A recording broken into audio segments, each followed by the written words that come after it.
Welcome to Madison City Channel's Know Your Candidate interviews, co-sponsored by the League of Women Voters of Dane County. I'm your interviewer, Shel Gross, and I would like to introduce Stephen Peters, running for Dane County Supervisor in District 9. As we begin, I'd like you to give an opening statement as to your educational, vocational, and civic experience, which qualifies you for this office, and why you are running for the Dane County Board. Thanks, Sean. So my name, as you said, is Stephen Peters. I am the current Dane County Board Supervisor for District 9. I have been in the Dane County and Madison area since 2001 when I came down to go to UW, where I graduated with a degree in history and political science.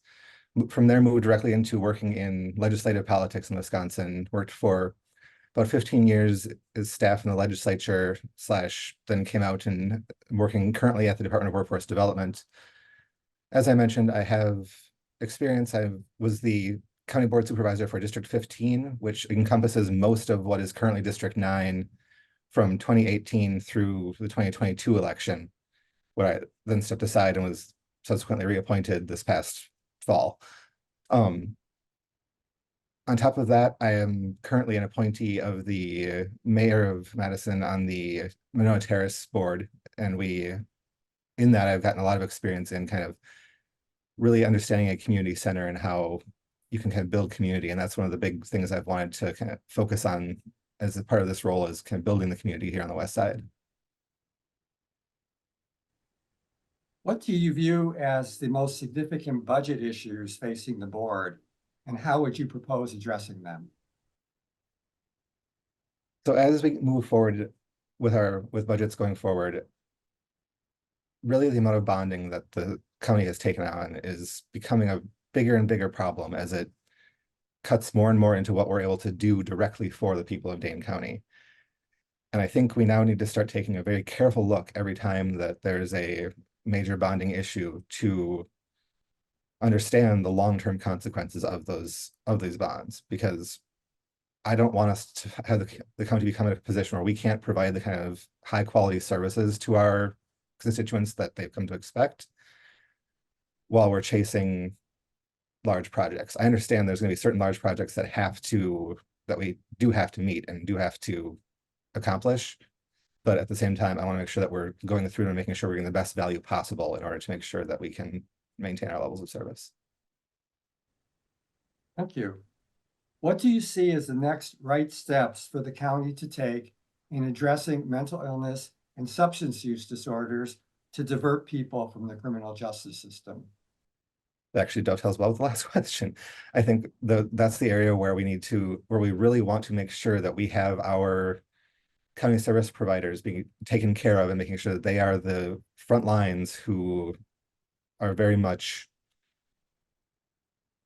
helping out our folks who need the assistance.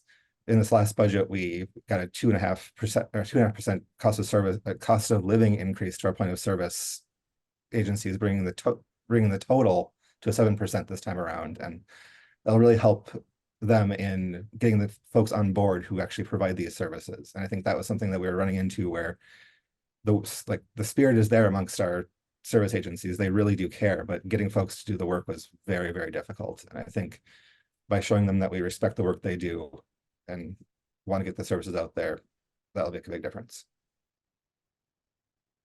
How would you evaluate the county's current efforts to address homelessness? And are there any additional steps you believe the county should take to address this issue? I think the county is doing a good job on the surface right now to address the problem of homelessness, but we can always do more.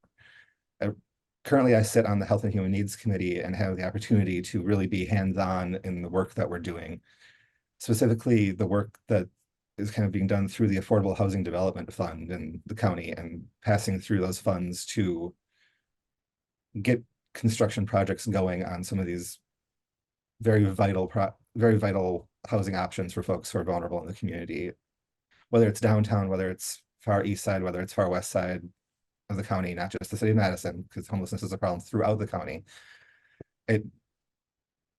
Getting those funds out there and actually working with folks who are willing to develop these new opportunities to get folks into affordable housing. And given Dane County, that's no small task. It's something that I'm very proud of that we've done to this point and hope to be able to continue. Concerns continue about noise abatement related to the presence of F-35 fighter jets and PFAS pollution at the airport. What would you seek to do about these concerns if elected? So I think the most important thing we can do is continue listening to the community members. While the F-35 question is largely out of the hands of the county deciders, it is in the hands of the U.S. military. I think that we need to make sure that we're doing everything we can to listen to the concerns of the folks who live directly near the airport and directly in the footprint of the wells that are affected by PFAS. We need to build a partnership with the Guard and with City of Madison and everyone who has responsibility for the PFAS pollution, and make sure that DNR as well, and make sure that we are doing everything within our power to address the issues going forward. I don't think that we can stand around and blame one another. I think a proactive approach to this is what's going to make the difference. I think that's the best idea going forward for that. What else, if anything, should Dane County be doing to address health disparities?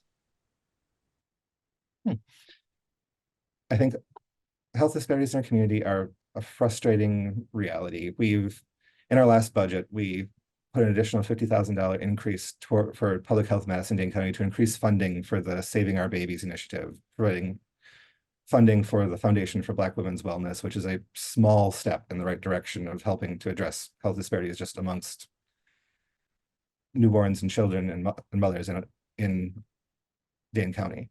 I think more programs like that, more efforts to address the root causes of these health disparities rather than try to pick up the pieces after the damage is done, is something that will make a bigger difference. We need to be proactive in our approach. Please tell us about other priorities for the residents of your district that we have not yet addressed and how you would propose addressing them. So the 9th district is interesting. It is a district that is largely residential. There's not a whole lot of business hubs. We're kind of spread out amongst the west side. And one of the big problems out here is we lack a true community voice. And so you don't get one neighborhood coming up and saying strong things. We're kind of all over the place. We have some of the poorest neighborhoods in the city right outside of our district boundaries, and some of the wealthiest right outside our district boundaries and right in our district boundaries. And what I get is I get a lot of concerns about public safety. That's something we haven't kind of talked about yet. And I think that when it comes to public safety, what we want to do is build a connection between our kind of youth services, our community centers that already exist, working towards building stronger community centers and stronger community connections, and then working with the sheriff's office and making sure that that connection is there with Madison Police, so that communications with both the community and neighborhoods and agencies are all on the same page. We want to be working together to solve these problems rather than being kind of people feeling like they're being targeted or focused on in any way. We want to make sure that there's dialogue going on. And for that, I think it's been one of my priorities to kind of build this community voice. And that's my hope going forward, is that I have the opportunity to establish a more vocal community presence from the 9th district. What would you like to say to the viewing audience as we complete this interview? Well, I just want to say that I consider myself to be a practical progressive. I believe in making sure that we are connecting folks to services and making sure that we are being as responsive as possible to the needs of our community.